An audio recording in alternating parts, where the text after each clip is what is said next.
The Dr. Oba Tashaka Show. Free your mind, and the rest will follow. A show for all who are on the journey to discover the truths about their identity, history, culture, politics, spirituality, and family relationships. This is a show for the Black Freedom Movement and the Black Power generation and the hip-hop generation, including Black Lives Matter and associate activists, all of whom are seeking change. Dr. Oba Tashaka and his guest are dropping knowledge and insight from his successful organizing, research, writings, and innovative thoughts, the best of which have piped into God's mind to lift you up higher and higher.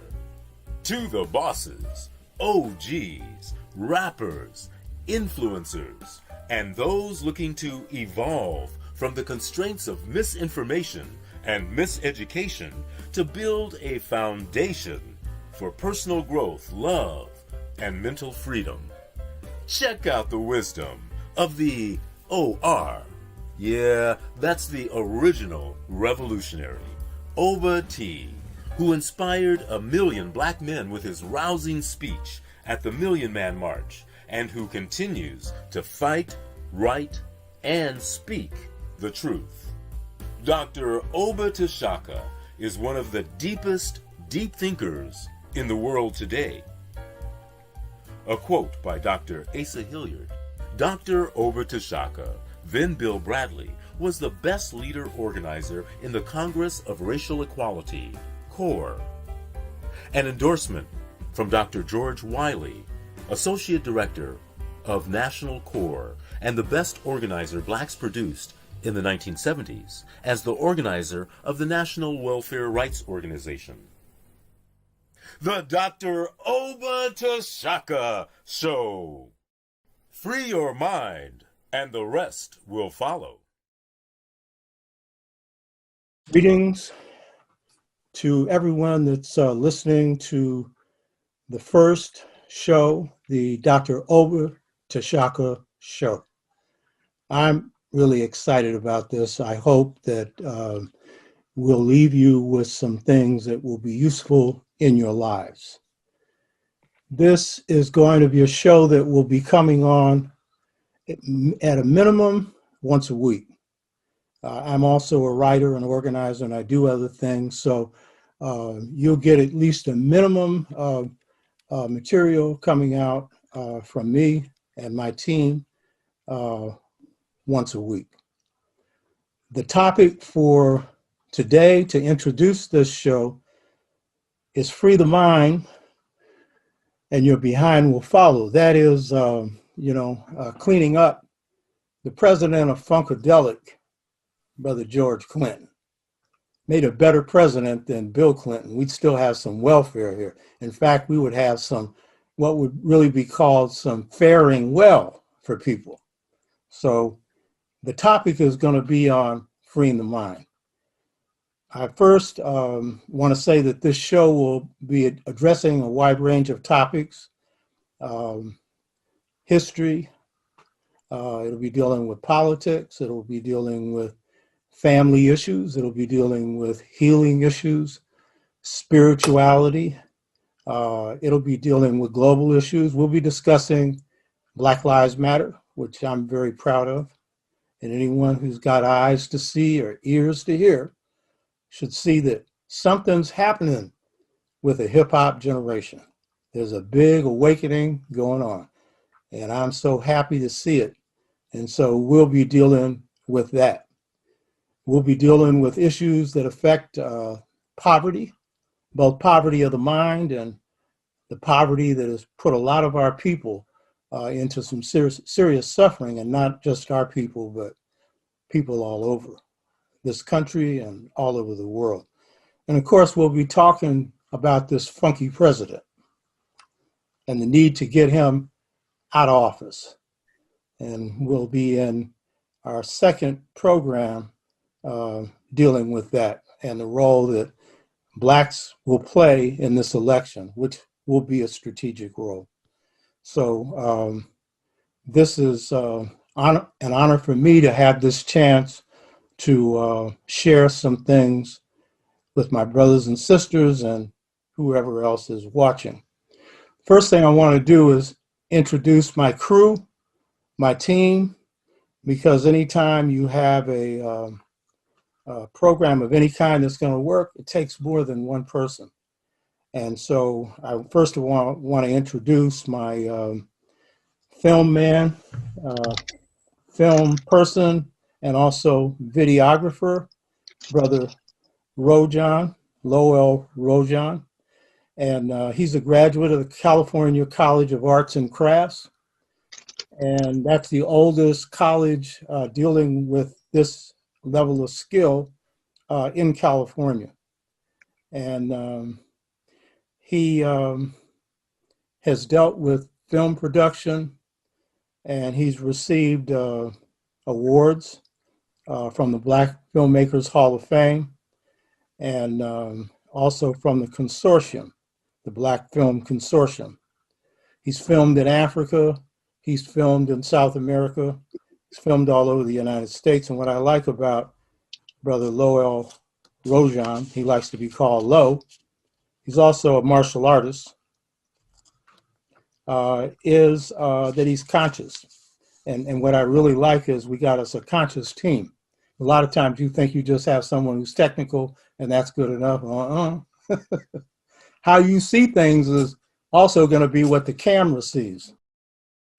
So this is a brother that's going to bring beauty to this show.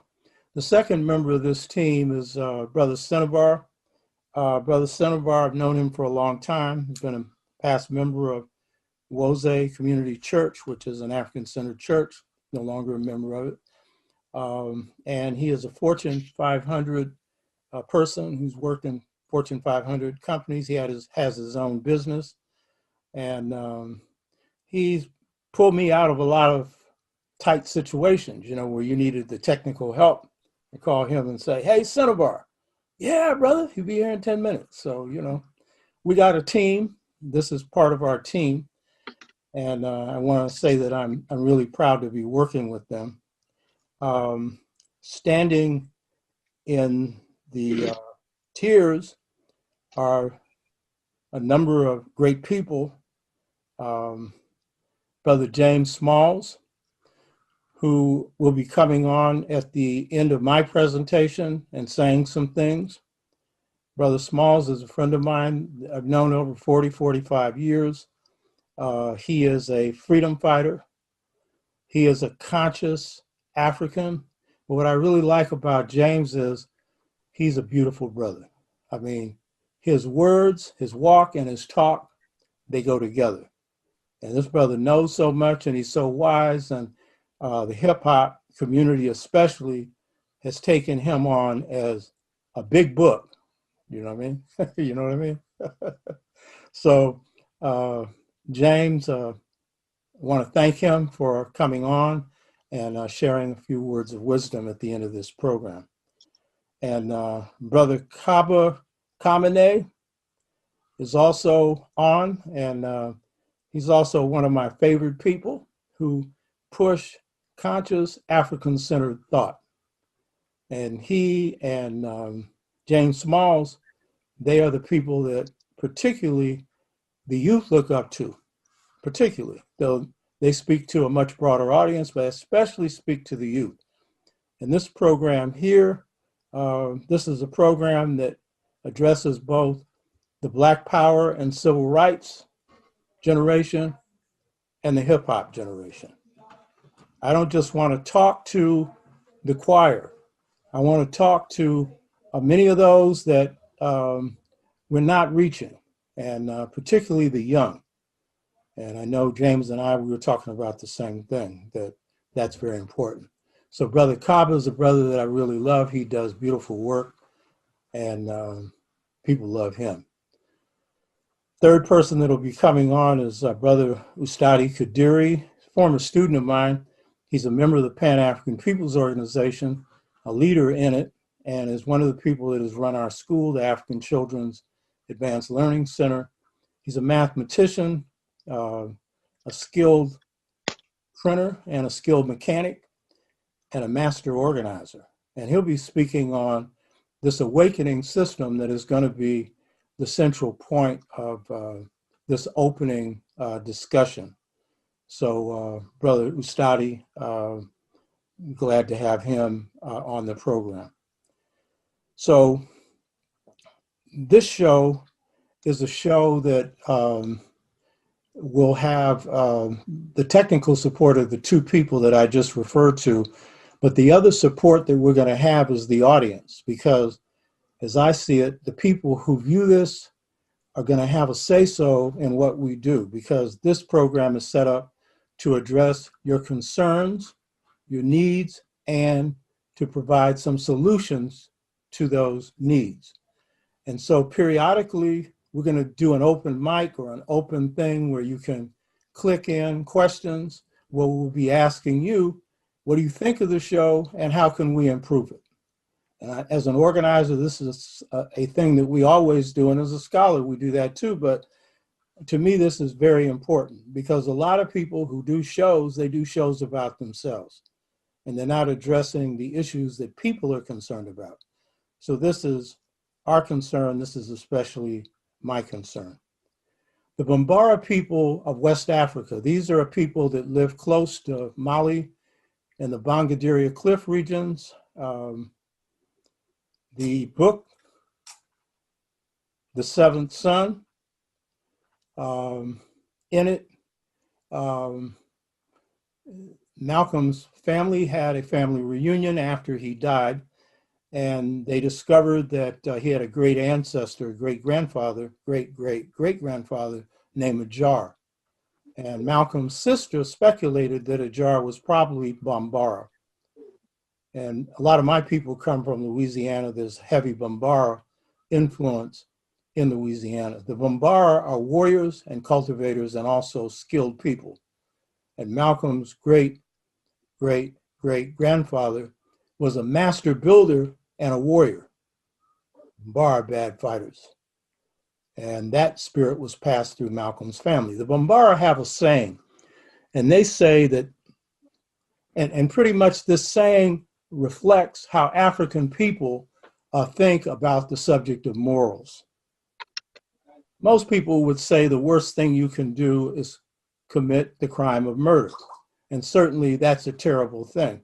But Africans start with the most basic thing, the truth and the lie. Africans love the truth. African Americans love the truth. And so the Bambara have a saying, and the saying is, lying is a moral leprosy. Think about that.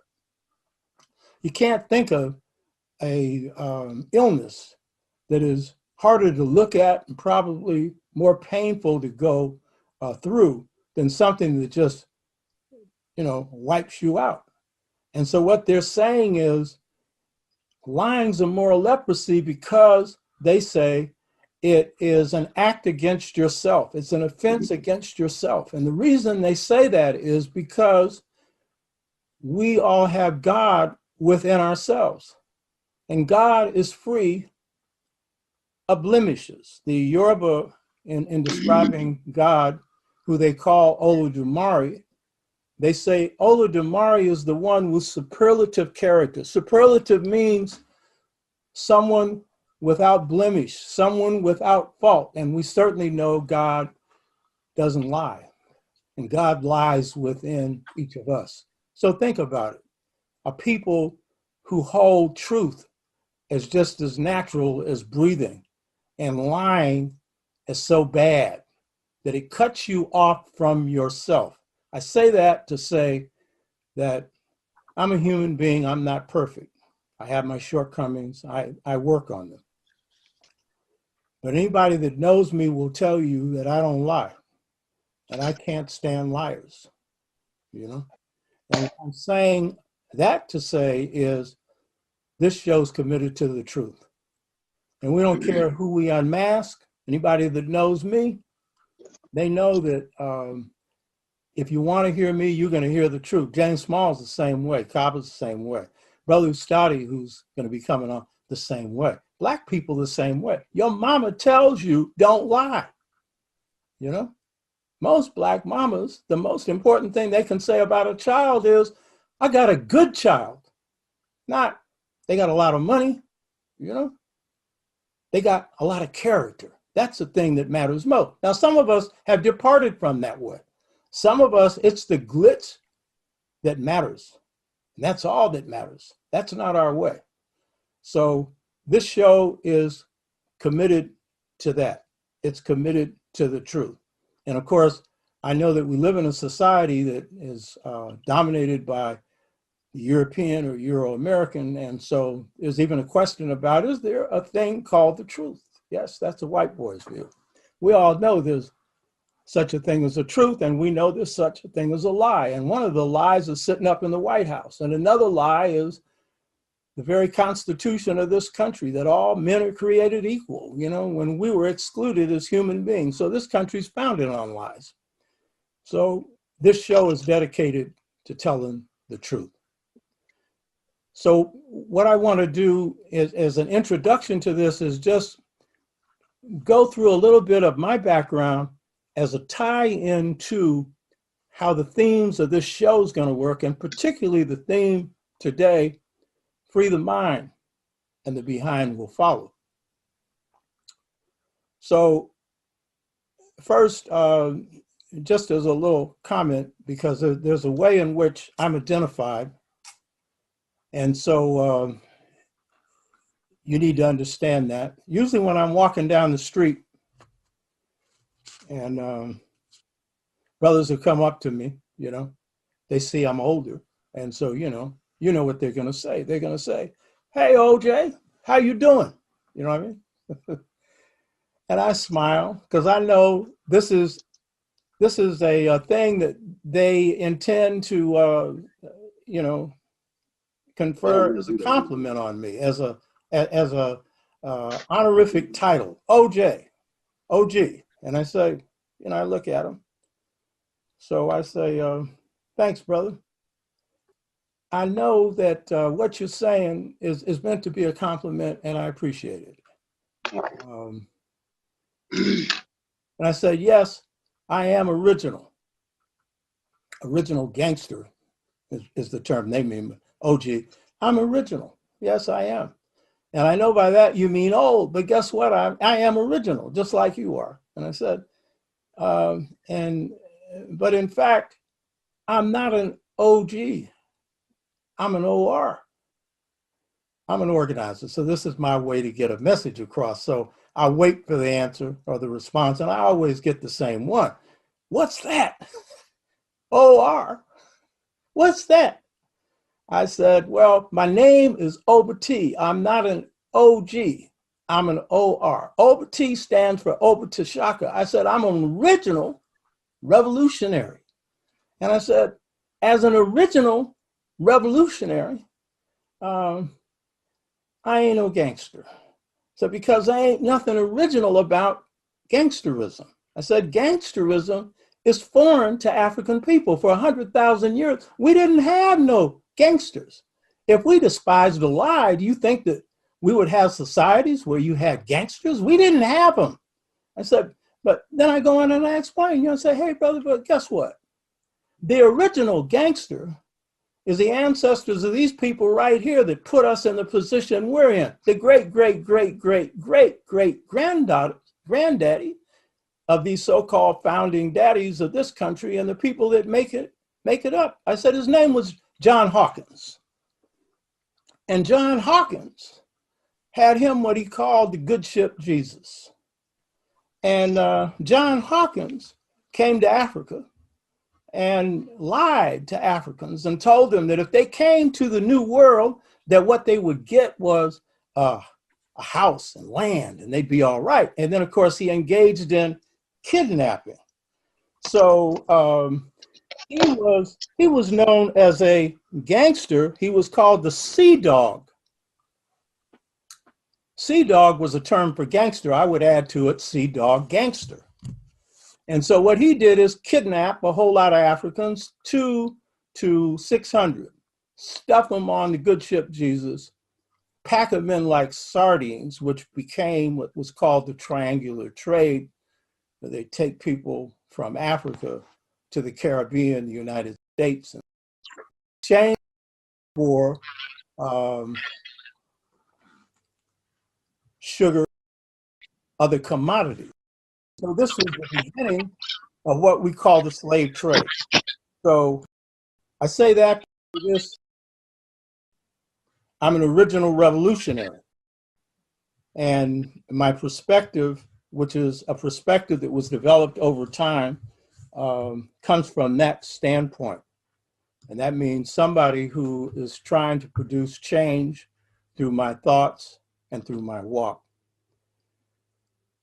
So that you understand where this show is going, you need to understand a little bit of where I'm coming from and how that ties into the topics that we're going to be addressing, but also how it ties into the theme of today, free the mind.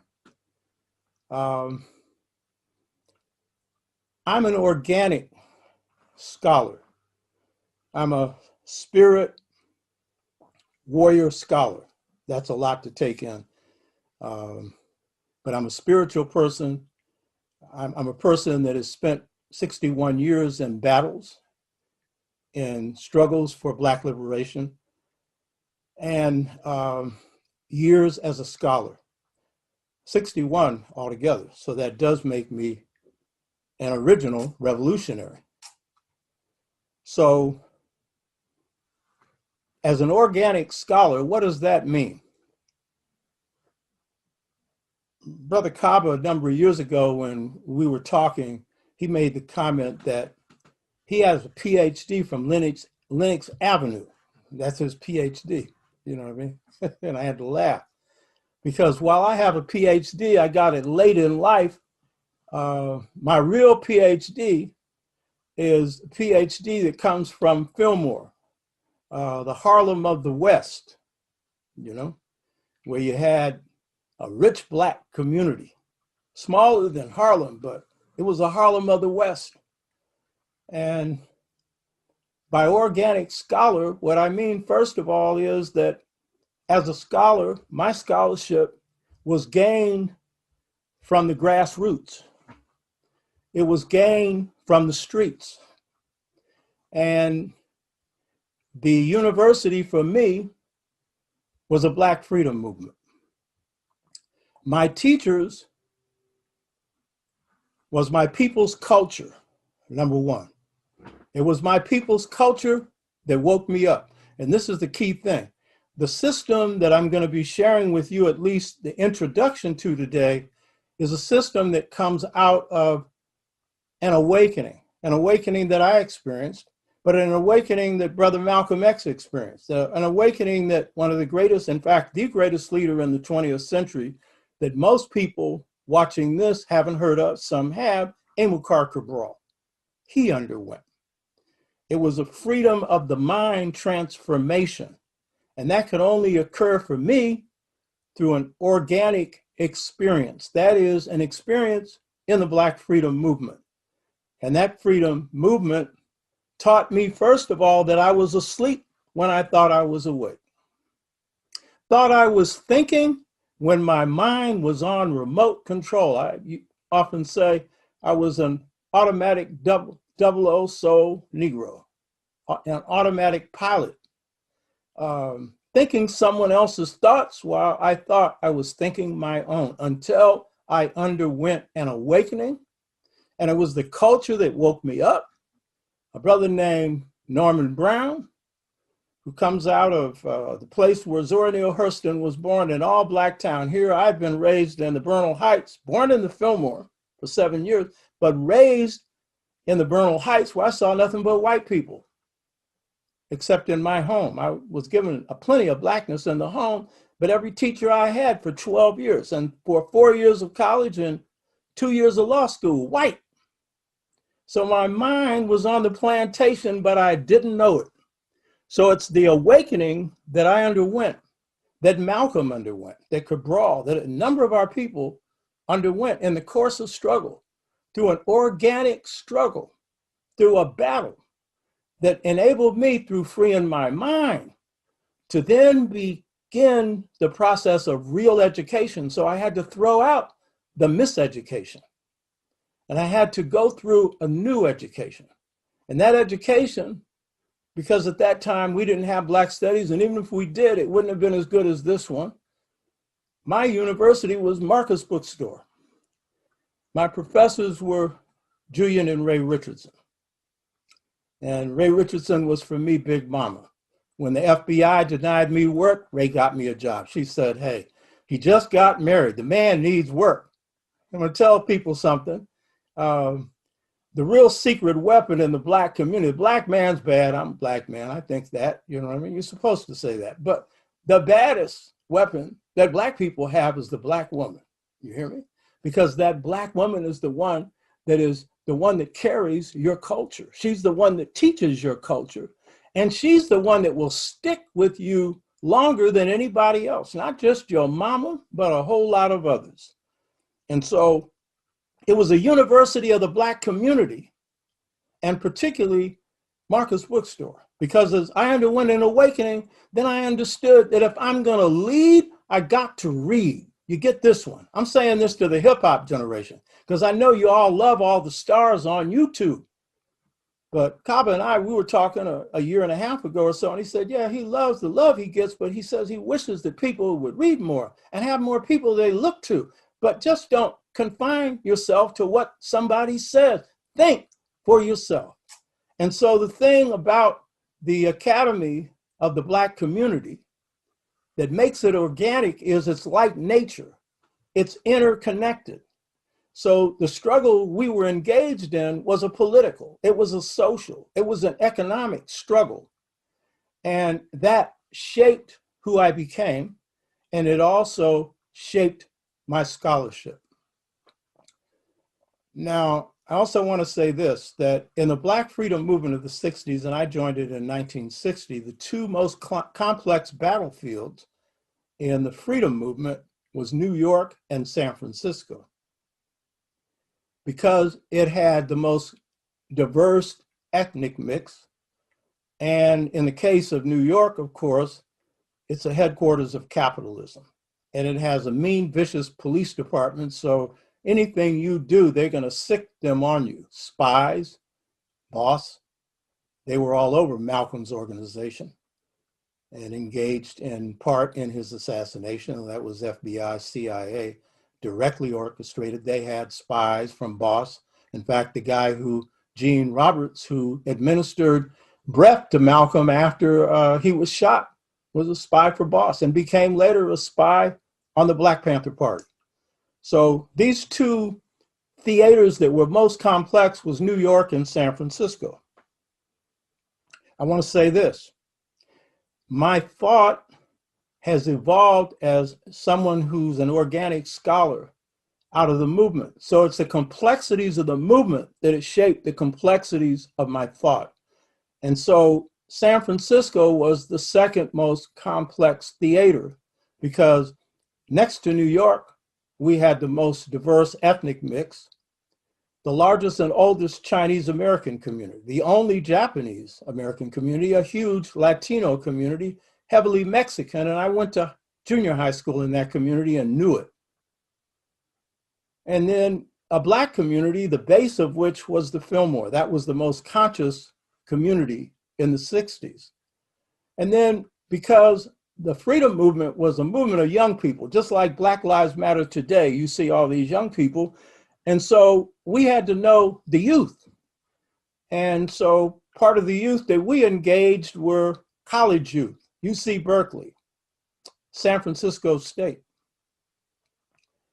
And so it was knowing these different realities. And then we had to, our movement was special. All movements are, but this movement was particularly special, and most people know nothing about it. James Boggs, who is one of the best thinkers that we produced in the 60s, an influence on a number of young Black radicals. In one of his writings, he made this comment. He said that the Black freedom movement in the South had come up with a successful methodology for dismantling segregation. That was a perceptive insight because a lot of revolutionary and nationalist Blacks put down the Southern movement as nonviolent, as into integration, as pork chop, this and that, very critical of them, you know? But the fact of the matter is, this movement was successful. It dismantled formal legal apartheid. And so Boggs's point was that the Northern movement had not come up with a methodology to enable them to be as successful on their ground as the Southern movement was. It was a good point. And then it caused me to think. And I said, yeah, except for one place, San Francisco. And I'm not saying it because I was in it. Proof of the pie is in the pudding. Many parts of the North had viable freedom movements. New York, chapter of CORE, had a bunch of different movements on construction sites, struggles for education, and others. CORE was a cutting-edge organization in New York in the freedom movement. My good friend Jitu Weusi ended up being one of the best organizers in the Black freedom movement, and he cut his teeth in organizing in CORE. And I didn't know it until near the end of his life because we were close friends, but I knew Brooklyn CORE. I knew the people in Brooklyn CORE. I didn't know him then. I knew him in 1972 and on. So CORE, had a number of movements in the North. Cleveland CORE was a strong one. And then the NAACP in Philadelphia had a strong chapter in Philadelphia. And they were dealing somewhat with jobs.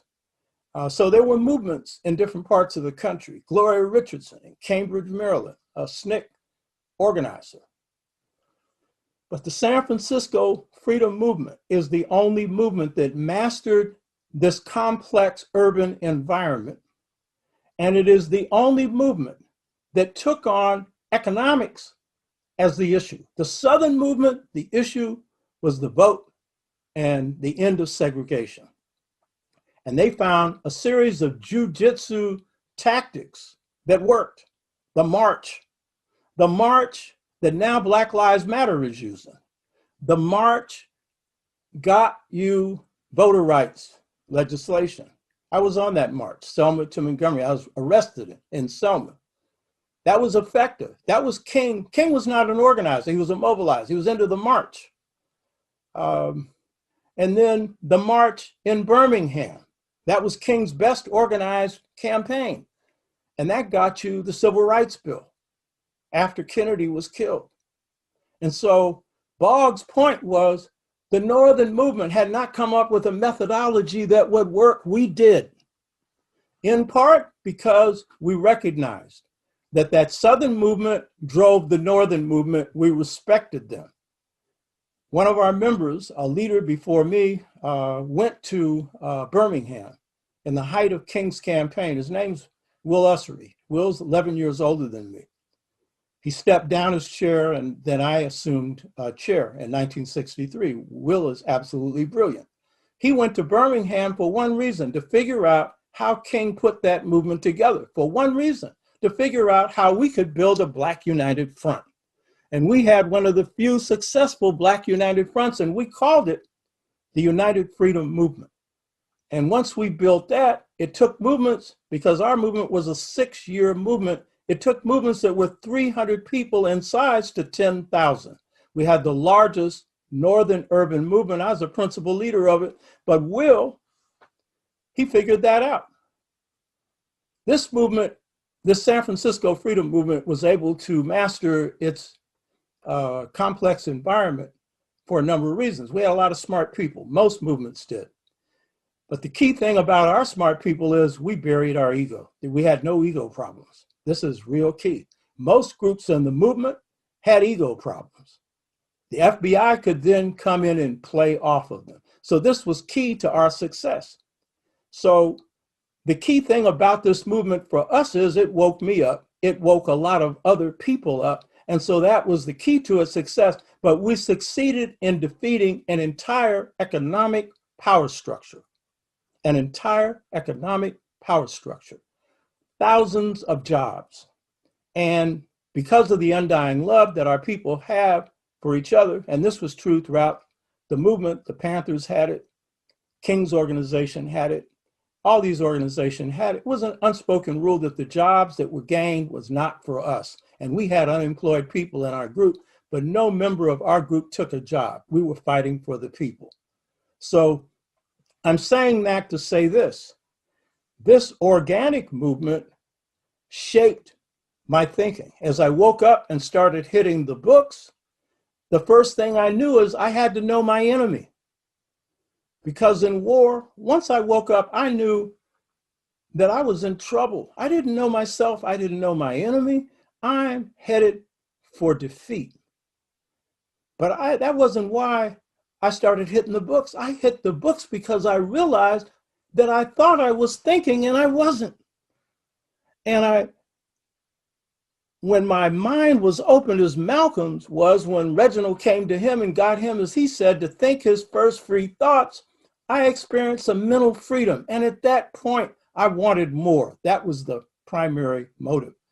And because I was undergoing change, and I was the principal strategist of this movement, that's my first love: strategy, strategy, strategy. Strategy determines whether you win or lose.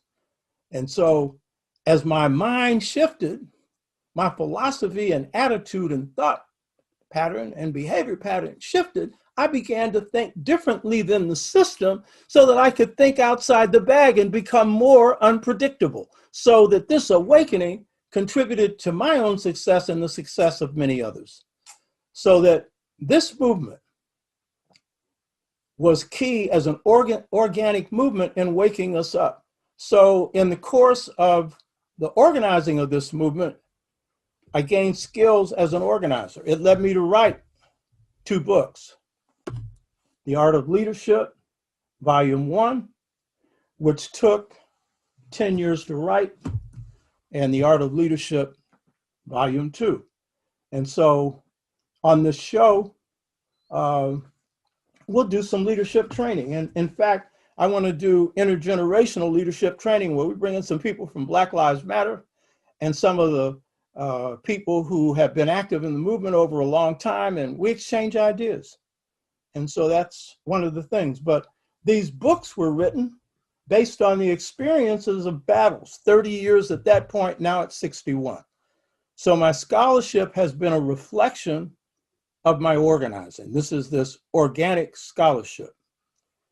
In 1963, Malcolm X came and met with a group of leaders in San Francisco at the beginning of the high point of the San Francisco Freedom Movement. We had just formed a united front. And Malcolm was there with a leader of the LA mosque. They were both wearing seasucker suits. These are these little cheap suits that have blue stripes and white. You wear them in the summer, when it's hot. And we went into the meeting room in the Sun Reporter newspaper building, and Malcolm was sitting there with his back to the wall, which was his custom. And he then proceeded to talk. Now, 60 people had been invited to the meeting. Only 14 showed up. My father was with me, and that was a very rewarding meeting. And so Malcolm became an influence on us, and most people don't get it. We became an influence on him. And by the way, there's a film called Make It Plain. And in the film, Malcolm's brother, not his oldest, but an older brother, spoke. And he said, after a while, Malcolm started sounding like the civil rights movement, because Malcolm was pushing inside the nation to get them engaged, not in nonviolence and not in integration, but in voting and in other areas that the nation could agree to. And so when we had our meeting with Malcolm, he said the messenger would be announcing a political action program soon. We didn't know what that meant. And then he was forced out and then later assassinated. So my first book the political legacy of Malcolm X came as a result of being involved in the Black Freedom Movement, this book has been rated #1 by Michael Eric Dyson in the New York Times, against all books on Malcolm, including the autobiography of Malcolm X. So Malcolm is basic to me. I wear a goatee today because Malcolm did.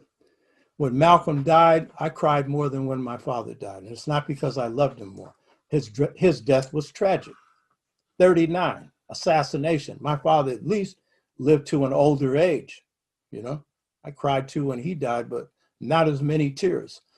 And when you killed him, you were moving against a movement, the best thinking, the best mind. But Malcolm underwent this transformation of free the mind. And he was bad because of the way he internalized this. So the organic nature of the Black Freedom Movement shaped my thought. In the case of the San Francisco Black Freedom Movement, we radicalized white students. You see in Black Lives Matter today, you see a lot of whites out there and some blacks on the ignornet. I have a thing, I call it the ignornet and the Afronet. The ignornet is people talking off their behinds. And so my wife tells me, because I don't watch the ignornet, but she tells me, she keeps me up on the ignornet. And the ignornet is saying Black Lives Matter has been taken over because they see white people on it. You don't know what the measure of takeover is. And you don't understand why white people are out there. And so you see, our movements are driven by culture. The African-American culture is the popular culture of choice of this country and the world. And why? Because one of its tenets is freedom. We call this movement a Black Freedom Movement because it's an expression of our culture. So we got white youth engaged in this movement for the same reason. They were caught up in this movement. And so we radicalized white students, just as Black Lives Matter is radicalizing a whole lot of white youth, but they're in the lead. And in the case of UC Berkeley, they were shock troops for us. They went to jail for a year. Any campaign I led, nobody went to jail because I hit the enemy where he is weak. I didn't believe in taking my people and getting them locked up because your troops are in jail. You need them in the street.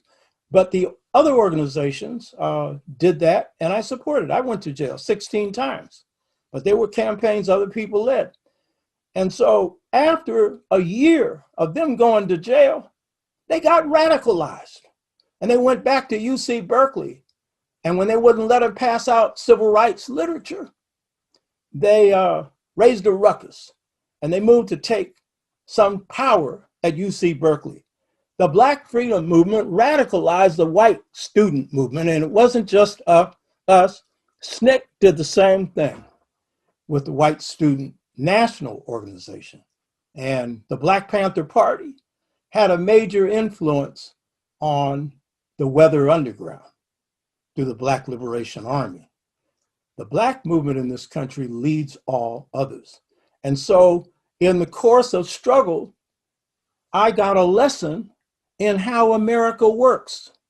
And I got a lesson in the strategic nature of the power of Black people in this country. And most of us don't realize the power we have because our culture is the popular culture of the United States and the world. When we kick something off here, it spreads around the world. You saw it in 50 countries with Black Lives Matter. The Black Freedom Movement did the same thing. The Black Panther Party did the same thing. Black Power did the same thing. And so I'm saying that to say this. So my thought pattern got to change. I've got to see how powerful our people are. And because I was leading a movement that had victories, I didn't have no defeatist mentality. I don't hardly use the term white supremacy. I understand white people still have power. I don't use it myself, though I understand when other people do, and I'm not critical of it. And the reason is white people are in decline. This white boy here ain't won a war since Grenada and Panama. You know, these boys ain't whipped nobody. And I can tell you, I've never lost a battle. Anytime I cross swords and we beat the biggest bank in the world, the Bank of America. I led that campaign. We kicked corporate behinds. Those are the biggest behinds in this country. When people say kick behinds, they think it's a physical fight. Now, that ain't no big deal. Yeah, we bad with our fists. But take on corporate power, baby. You know what I mean? So the thing is, the white boy's in decline. And in fact, Trump's in office for many reasons, one of which is that whites who back him realize that by 2044, whites will be a minority in this country. And Trump is there to hold it up, to keep it white, to make America great again is an Adolf Hitler slogan. But it really means make America white again. Well, Humpty Dumpty sat on the wall and Humpty Dumpty fell. And guess what? Y'all ain't producing enough babies to counteract what the Mexicans are doing, what we're doing, what the Asians are doing. When that 1965 Immigration Act got passed, due to the pressure of the Civil Rights Movement, we didn't fight for it, but it caused the pangs of guilt among people like Lyndon Johnson. They said, let's open this country up because this country was founded on white supremacy. You understand? They didn't think the Mexicans, who half of their country had been ripped off from, and by the way, one of my specialties is Mexican history, because I organized Chicanos. And then I realized they're an important part of this country. I'm revolutionary, so I want to figure out how this country works so we can unwork it and rework it. You know what I'm talking about? Make it better. Or as our people say, make it more better. That's me. You know what I mean? So if you're afraid of revolution, you probably be afraid of me. You shouldn't be. You know, the truth will only set you free. By the way, that's a banner over the CIA headquarters. Now, it shows you just how much the truth means in this country. Ain't that funny? So the thing is, when we look at our movements are strategic. They create chain reactions all over the world, and they create chain reactions inside this country. And it created a chain reaction with me because it woke me up, and it woke up a whole lot of other Black folks. And so a lot of my writings come out of that. In the course of study, I had to start looking at African history because African history, and particularly African philosophy and African spiritual system, when you free your mind, you've got to read. You've got to really deal with the truths of your history.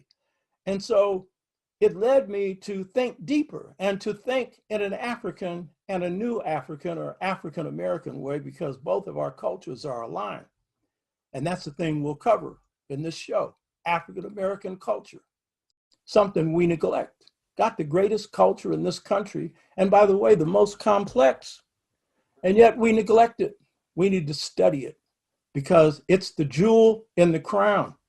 And so one of the most important books I've written is a book entitled Return to the African Mother Principle of Male and Female Equality. And this is a book that Dr. Theophile Obenga, who is Dr. Shekinah Diop, the greatest scholar on ancient Egypt in his time. Dr. Obenga is now the greatest scholar on ancient Kemet today. Dr. Obenga described this book as a classic. I have a term for our families. He said it should be in the dictionary. I'll deal with that later. But the thing about that book came as a result of a transformation that went beyond the system we'll talk about today. There's another system. That will be something we'll deal with at another time. So this Black freedom movement shaped my thoughts, and it has a big impact on my actions as well. And then my fifth book, which is a book that it's called The Integration Trap, Generation Gap Caused by a Choice Between Two Cultures. This book is particularly relevant for the hip hop generation, but the older generation as well, because it defines what's hit Black communities since 1968. Brother James Smalls and Brother Kaba, we had a discussion called Elders on Elders, where we introduced that discussion in March, and we'll pick that discussion up again because our families are in disarray now like never before. And we think it's due to slavery. It's due to forces that have hit our Black communities. And it's particularly hit the youth. And it's put them in a bind that no other group of our people have been put in before. And so these last two books come from piping into God's mind. And that is a different experience. And a lot of people will say, well, what is that? George Washington Carver called it thinking God's thoughts. God's within all of us.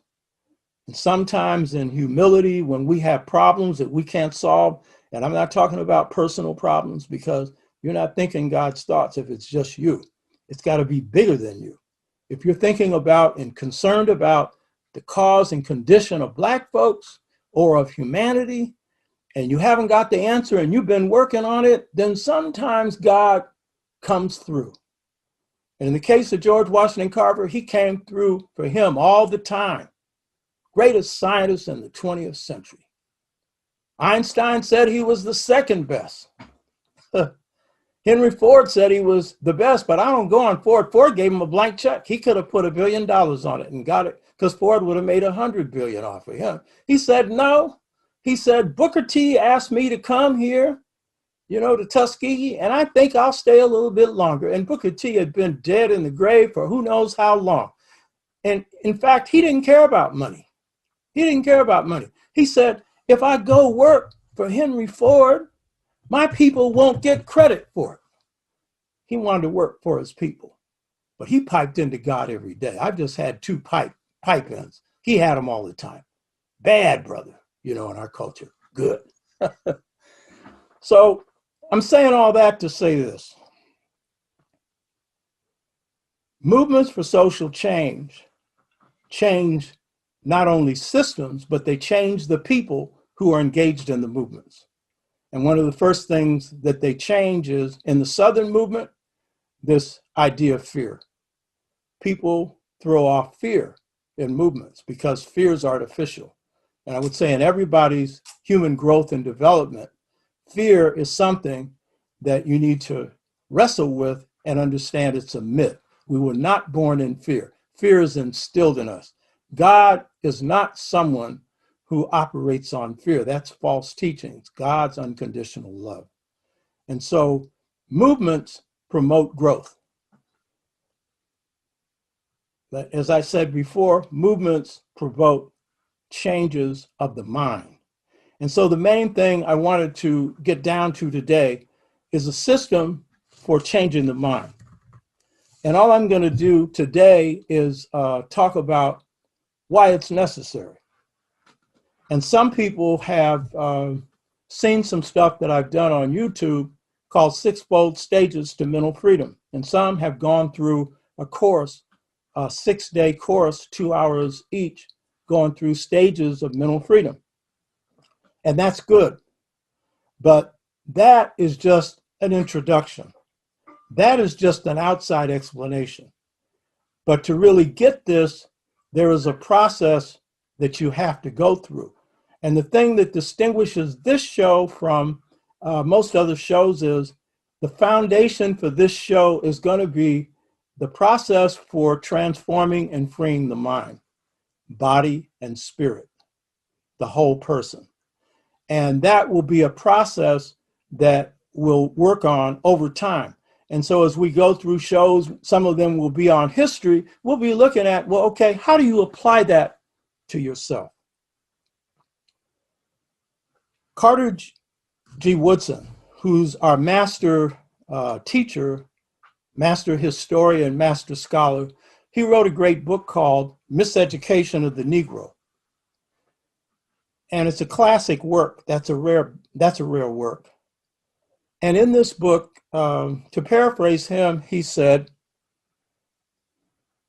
and he was largely referring to highly educated Blacks, largely. He was largely referring to Blacks who've gone to college and who have drank the Kool-Aid. That's who is largely addressing his comment to. So he, to paraphrase him, I don't want to read him, he said, for taught the same history, philosophy, religion, literature, and general culture of the oppressor, the Negro's mind has been brought under control. And then he said, he will do what he is expected to do without being told to do so. He said his miseducation dictates it. This observation was true, and this observation made this book a classic, along with many other things. And by the way, this is a book with, as far as I recall, no footnotes. This was the experiences and wisdom of Dr. George Washington Carver. By the way, I have a library here that includes 40 volumes of George Washington Carver's Association for the Study of Negro Life and History.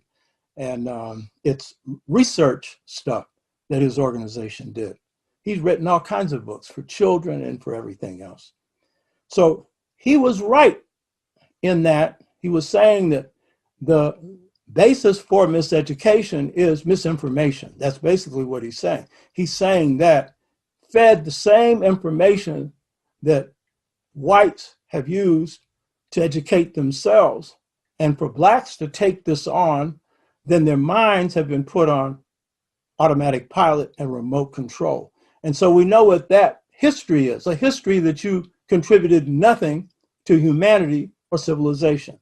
Hegel, who was the intellectual author of this, would say that Egypt was a part of the spirit of Asia, and that dark Africa was savage. And how he couldn't say Egypt was Asian. He couldn't get away with that. So it's the spirit of Asia. Now, Kemet civilization, meaning land of the blacks, traces back in pre-dynastic history 10,000 years. Asians come on the scene 2000 BC. Long after, they come much later than ancient Kemet. So how could Kemet take on the spirit of a people that didn't even exist as a civilized people when they created their civilization? So, but many of us came to believe that. Many of us came to believe that we had no history. And so Carter G. Woodson was saying that we need to correct the record. And so he spent a lifetime writing about the history, as many of our scholars have. And so he was right in that. But there's another part to this. You see, it is extremely important that you know your history, you know your culture, you know your politics. But what Carter G. Woodson missed, and I'm not criticizing him for this, because in his time, he didn't have enough information on how African education worked, or even the best African-American education worked, to talk about our system for teaching. And so he didn't mention pedagogy when he talked about the systems that the white boy has got us to adopt that turns us against ourselves and gets us not to think for ourselves. Pedagogy means system of teaching or system of instruction.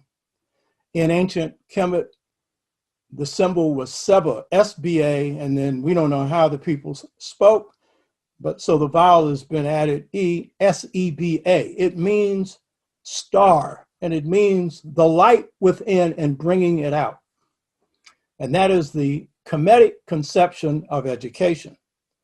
The Greeks had a term that was almost identical because they took it from the Kemites, except that they said that education was only for the male, typical of them, rugged patriarchy, you know.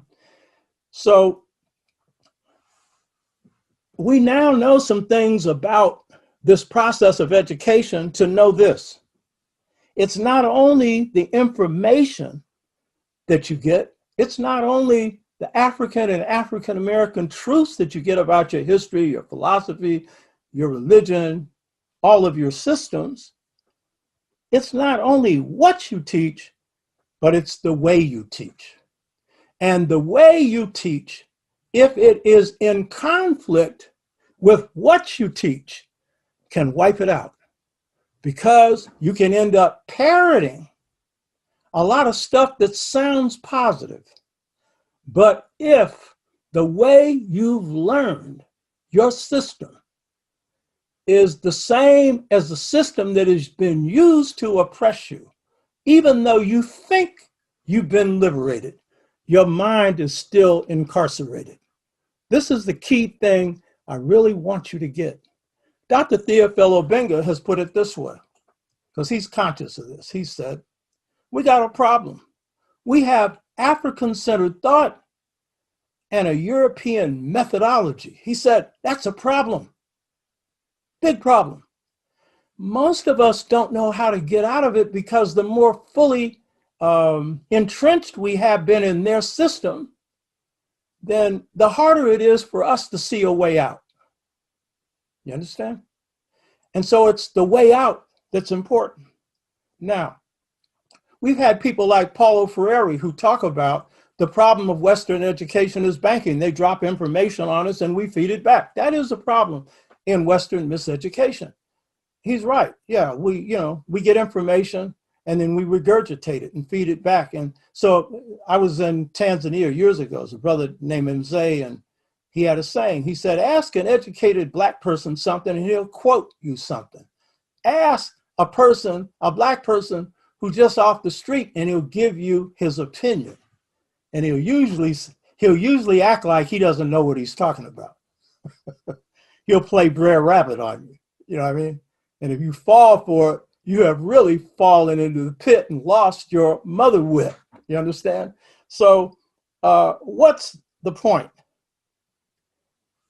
The Western method of education that we get, one that we transcended through this free the mind system that Malcolm transcended, that Cabral transcended, that others transcended, it's based on a man named Descartes, or the Cartesian split, where he separates mind from body.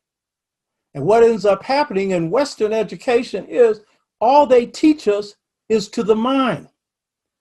And so as a result of that, even when we get African-centered education, not having an understanding of our own methodology, we do the same thing. We teach solely to the mind, but there is a spirit and there is a body.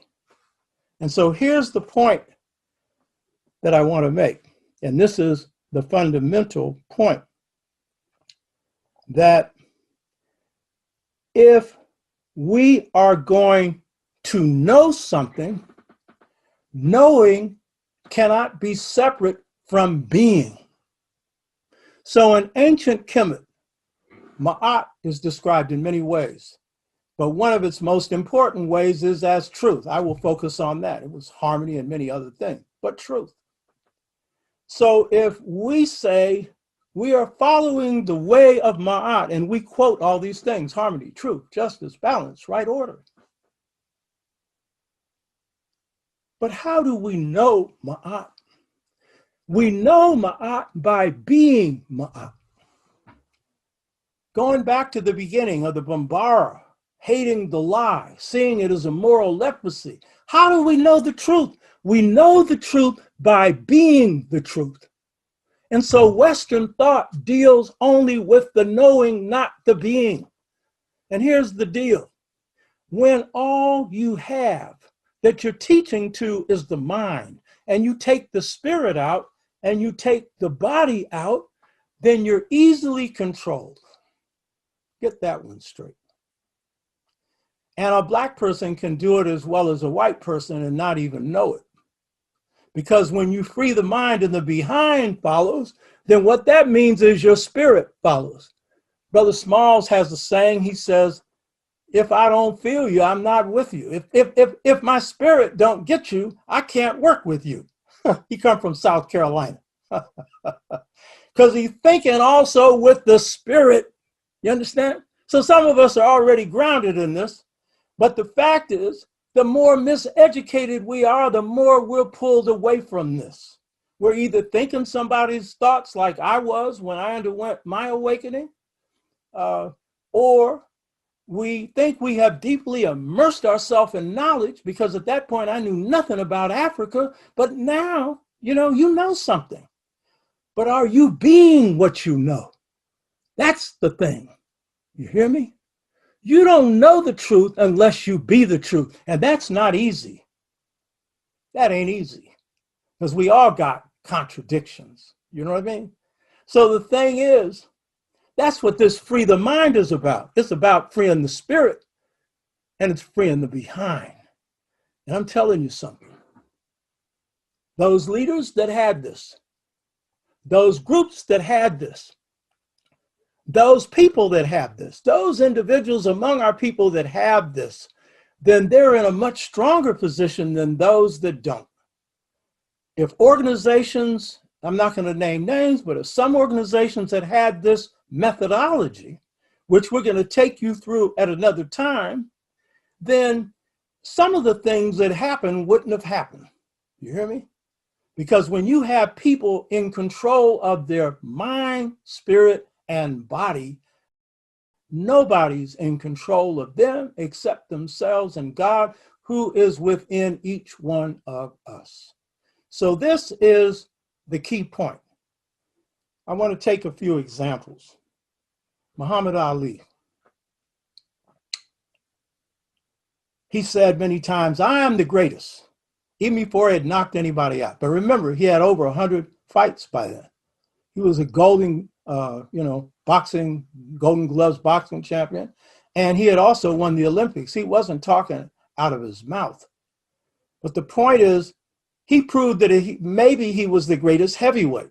Most people say Sugar Ray Robinson was the greatest boxer, period. And it's interesting, Muhammad Ali patterned his style of boxing after Sugar Ray Robinson. And it's interesting, when he won his first title, it was Sugar Ray Robinson that was right next to him grinning. If you go look at the films, go look at it. Because he had that speed of Sugar Ray Robinson. And then he always said, I'm pretty. And Sugar Ray Robinson was definitely pretty. He was a good-looking black man. You know what I mean? But the key thing is freeing the mind so the behind will follow. What does this have to do with Muhammad Ali? Muhammad Ali was faced with a challenge when they were going to draft him to Vietnam. It was a big challenge. Was he going to go? And someone in the nation told him that no Vietnamese had ever called him the N-word. By the way, you'll never hear that word on this show. Never. It's banned. Because it's not a part of my thought process. People who come on that have it, you just can't use it here. And I understand I can't ban it from your mind because it will only be banned when the plantation gets out of your head. And when the plantation gets out of your head, the B word and the N word will be gone. You hear me? Just like Richard Pryor, who was using it all the time until he went to Africa and came back. I didn't see no N's over there. And he stopped using it. And I could understand him using it given how he was raised. You understand? He made humor out of something that wasn't funny. Baddest comedian along with Moms Mabley. I think she was as good as him. You understand? So what we need to look at is Muhammad Ali. What was his greatness? His greatness was in his hour of decision. His character is what he stood on. Mike Tyson's manager said this of Muhammad Ali. He was the greatest because of his character. He said that in adversity, he could always fall back on his character. And when he faced George Lumberjack Foreman, who had a punch like a tree trunk, when you saw him hit a bag, it was like a tree trunk hitting a bag. I saw the film that Muhammad Ali starred in himself, and he talks to the trainer, the guy, the boxer that trained with George Foreman, and he asked him, how can I beat him? And the guy said, you can't. And Muhammad Ali knew under normal circumstances he couldn't. And he said later he was afraid of Foreman. You know what I mean? And he was past his prime. He didn't have those fast feet anymore. But he went inside of himself, and it was his character and his wisdom that won that fight. But the key thing about that war in Vietnam is Muhammad Ali didn't just speak the truth, he did the truth. He didn't just say, I'm against this war. He stood up and gave up his title. He gave up his prime. And for an athlete, that's everything. Prime is when you do your best. He never got to see himself do the best. One time he went to see one of his ex-wives. All his ex-wives looked the same. All of them pretty. They all look the same. You understand? I don't know why he didn't just stick with one of them. That first one is the one he should have stuck with. It was in the Nation of Islam, because she was telling him who everybody was that was crooked, including Elijah Muhammad's son. He was telling him, cut him loose. You know what I mean? But I understand. You're a man like that. You just can't help it. I understand. God slapped him on his hand and sent him to the highest reaches of heaven. Be sure of it. He went to see one of his ex-wives, and she said something that no ex-wife says of an ex-husband, or hardly ever, and very few wives will say of their husband. She said, I looked in his eyes and I saw God. I looked in his eyes and I saw God. His character, he was kind. He was generous to a fault. He cared about humanity. His mind, his spirit, and his body was all in the same place. You hear me? He walked his talk. There was no daylight between it. I got nothing but the highest respect for that black man.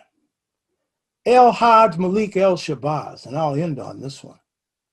John Henry Clark and I, we would often talk, and John would say, because he was Malcolm's advisor on foreign policy. And, you know, John himself would say this, he had a mind better than 40 people. And I would say, well, more like 400, John. You know what I mean? John was smart.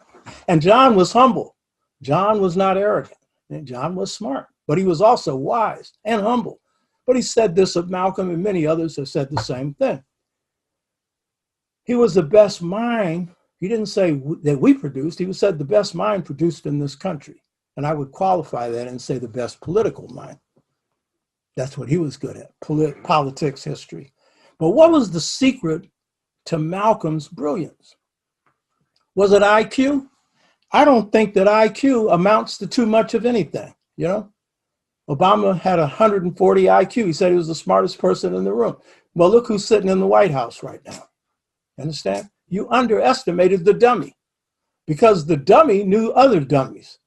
That was the people that voted for him. You understand? You underestimated him.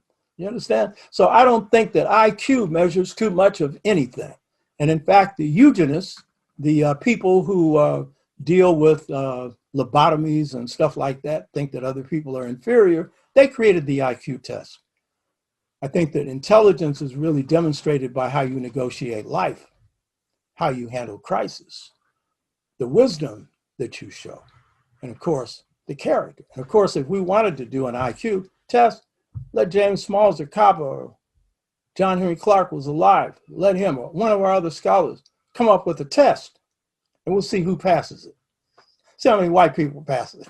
See who's smart, who's dumb. But the thing is, I would argue this, that the thing that made Malcolm stand above everybody else when it came to brilliance was that his wisdom came from his total being. He was totally committed to what he did, mind, body, and spirit. He underwent a transformation, and he grew, and he constantly grew. And so as a result of that, he stood for truth, and we hold him in high regards to this day. So I want to end by just simply saying this, that this Free the Mind system, we're going to pursue it in depth as periodically we go through our programs. And because this AfroNet gives us the opportunity to have time and to explore things in depth, we're going to be able to engage people in a way that we can get into the depths of their being, to work transformation as we talk about history, as we deal with politics and other things. So that is really the goal of this show. More than anything, is transformation and growth. And I want to say something about myself. This is no power trip for me. I'm not going to get anything out of this. Personally, I have a special gift, and that gift is, my gift is I empower other people to draw on their own strengths. That's a special gift of mine. I'm an astrologer. I say that with hesitation because some of us have been brainwashed on spirit, so we think that's mumbo jumbo. But I know through looking at my own destiny pattern, and that all that is the choices you made in heaven. That's your print, your destiny print. It's like a fingerprint, and we all have one. We all come in with gifts. So when you talk about Seba and bringing the light from within out, that's bringing the gifts that you brought here out. By the way, George Washington Carver had a saying. He said, you can't teach anybody anything. All you can do is bring out what is within them. He didn't know that was Seba. But you see, a part of our culture still held on to this. That's why we're going to explore this mighty culture. I love Kemet, but you know, it's a poor frog that won't praise its own pond. And I'm going to tell you the pond I love most is muddy waters. You hear me? I like the spiritual blues. I like the blues people. That's the foundation of our art form. And by the way, we don't only have a popular culture that is African-based, reworked in this country through stress and strain and trial and tribulation, but we also have an art form. The Euro-American has a culture that's a pure import. The only thing original about the Euro-American culture is it's not original. The other thing is it's an exaggeration of Europe, and of course it's oppressive. And that's why we find some whites defecting to our side. We don't defect that much. What was it, 6% that voted for Trump the last time? I just want to say, we'll spend a lot of time on this in the next show. What we need to do, and this is the theme for the next show, it is vote Trump out of the White House and send him to the jailhouse. And if you just look at his tax returns, he will send himself. Trump is his own best friend and worst enemy. He's been able, through psycho babble, through lies and everything else, to advance himself. What billionaire would want to be a celebrity and an apprentice? Who would have the time? What billionaire is going to be sitting around? Yeah, he got 80 million or whatever, you know, on his show. And by the way, CNN, the guy who is president of CNN said, this is somebody that tells the truth. This guy was the one that put him into Celebrity Apprentice.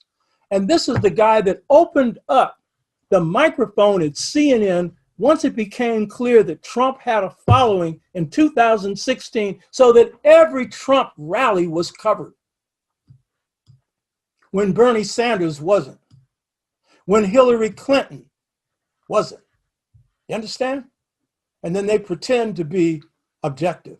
So I'm saying, I ain't getting off the topic here. If you got any sense, you better realize this is an important election. This is the second post-Reconstruction that we're going through right now. And in the first one, they rolled back the gains of the first Reconstruction. The Black Freedom Movement that I was a part of was regaining what we had lost in the first post-Reconstruction. Now we're going through the second. You'd better fight. And if you got any feet, get out in the street. I know there's a COVID-19 out there, so if you can't do that, then do something else to support them. But if you mask up and keep social distance, get out in the street and support those brothers and sisters. You hear me? They're smart. They're making the right move. I want to say finally that get this book, The Integration Trap, Generation Gap, Caused by a Choice Between Two Cultures. Get this book. And this will be the basis for a lot of the discussions we have. And this book introduces you to the system of free the mind. And for all the people that have taken the course, the 6-day course, you just got the white side because you got the information. You didn't get the transformation. And I'm going to tell you something, just like the organic classroom of the Black Freedom Movement, this is going to be like that. This is going to be like what the bookstore was, the Black bookstore was in the Black community. The AfroNet serves that role right now. So I just want to say that I'm really happy to have this opportunity, along with my team, to be sharing some knowledge with you. And for all of you hip hoppers out there, all of you creative people, and for people of my generation, younger and older, whatever your walk of life is, we got something for you. Because in the end, what we want to promote is not only the freedom of the mind and the freedom of the behind, but self-love, self-knowledge, and self-respect. Thank you. You made a sacrifice for me. I appreciate that. So, brother, whatever you'd like to say, I'd sure like to hear your words of wisdom. My brother, first, to my brother, Dr. Oba, I congratulate you on your AfroNet program. And I'm honored to be a part of this, particularly the first show. When I was the director of cultural education and social studies with 35 schools, I was responsible for 35 schools. We used to bring teachers and parents and the community. And I bought 50 of those copies, both 1 and 2, and I literally took them through the book. I used one book. Number 1, I used for an entire year. We met on Thursdays. And then we used part 2 the second year, because I felt that art of leadership and the way you broke down leadership was extremely important. And your books talk to the community, which I think is very important, because that's who we have to organize and mobilize. And I see that you spoke about something that I repeat constantly: strategize. It's about strategy, strategy, strategy. You're an encyclopedia of this struggle. You are an extraordinary reservoir. There are a lot of people, there's so many books have been written on the 60s and the 70s, but very few was written by people who were at the struggle. You know, they're almost always written, and when I read them, I know they weren't there. You know, not only because I didn't see them, but I know they didn't capture what really happened that produced the situation that followed. You know, but you were there. Not only were you there, like I think you said a little while ago, you were being. You not only knew what went on, but you were being what was going on. And you were a part of that, you know, and I was a part of that history going back to 67 when I came out to California, and certainly in the South before I came out there. But I've watched you. Mostly I know you from not so much ASCAC, like most people would think, but the Black United Front. You know, and we don't say enough about the role you played in the Black United Front. And you were that educational foundation for the Black United Front, as well as that strategist and political guidance in the Black United Front. Dr. Oba Tashaka is the author of 5 books, each of which is considered a masterwork. His first book grew out of his organizing in the Black Freedom Movement, entitled The Political Legacy of Malcolm X. Dr. Tashaka's books on Malcolm X covers dimensions missed by Alex Haley's autobiography, and unlike Manning Marable's book, Malcolm X, A Life of Reinvention, which argues that Malcolm abandoned black nationalism by reinventing himself with a false narrative of his life, Dr. Tashaka examines Malcolm's thoughts and shows that Malcolm did not reinvent himself. He transformed himself and remained not only a black nationalist, but broadened his revolutionary philosophy while working to radicalize the civil rights movement into a human rights movement. In this analysis, Tashaka combines activism with scholarship and allows Malcolm to speak for himself. The Art of Leadership, Volume 1 and 2, are Oba Tashaka's second and third books. They are the only books in the modern world today on African and African American leadership traditions and systems. These 2 volumes are used in Black Studies departments, seminary programs, churches, and community organizations in Africa, Britain, Holland, and the Caribbean, and throughout the United States. Tashaka's fourth book, Return to the African Mother Principle of Male and Female Equality, is considered by scholars to be a classic because it is the only book to accurately define the paradigm or model for African and African American families. This is a paradigm that will provide balance for Black and non-Black male-female relationships. Dr. Tashaka's fifth book, The Integration Trap, specifically the generation gap caused by a choice between two cultures, explains what has gone wrong in Black families, communities, and nations since 1968 that has led to shifts in Black values and behavior not arising from enslavement. Tashaka shows that since 1968, powerful hostile forces have hit Black communities and African nations, causing them to make a choice between two cultures, one African American and one European American. This book examines African and African American culture in depth, with a focus on how to rescue African American communities nationally and African nations globally. Currently, Dr. Tashaka is writing his sixth and seventh books, tentatively entitled Seba, Mastering Your Inner Light of Wisdom. This book covers the pedagogy or teaching method used in ancient African cultures and African American cultures to produce masters in all walks of life.